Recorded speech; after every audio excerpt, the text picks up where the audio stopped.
Baldwin County jury today convicted William Brownlee on sexual abuse and sodomy charges. Brownlee is one of nearly a dozen people charged in a sex crime case that spans 2 counties. The investigation centers around the family of missing mother Brittany Wood. Fox 10 News Baldwin County reporter Will Robinson-Smith was in the courtroom this morning and got reaction.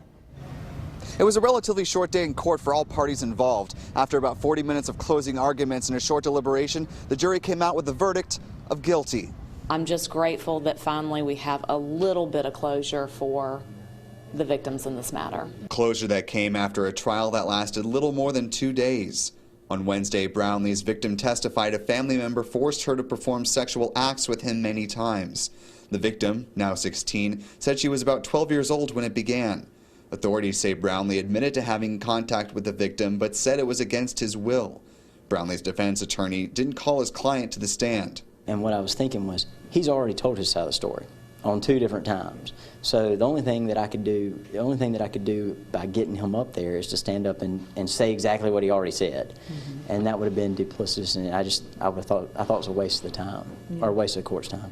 As part of his closing argument, Pilcher claimed the state failed to prove beyond a reasonable doubt the victim was 12 years old at the time of the crimes.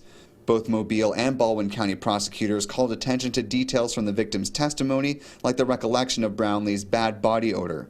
2 other alleged victims of Brownlee also testified against him. One juror, who spoke with the media after the trial, said the whole thing was hard to sit through. It was very difficult because your heart aches for children who have been abused. And so, you know, as a mother and a grandmother and a human being, it's difficult to hear those things. I can't imagine it didn't affect it entirely. I mean, it's human nature.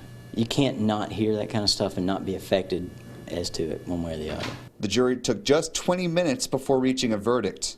To tell you the truth, I think everyone felt like, after hearing all of the evidence, or lack of it, that we were just all on the same page. This one, I did anticipate that it would take a little longer than what it did. But that being said, I'm very relieved that they came back as quickly as they did. Teresa Hines, who has been working on the child sex investigation since it began 2 years ago, said today's conviction was an important first step. This case will not end until we've turned over every stone of every person who has ever assaulted or taken advantage of these children. And we're not going to stop here. We're going to keep going. So we've got a long road ahead of us, but this is definitely one step in the process that I'm grateful for.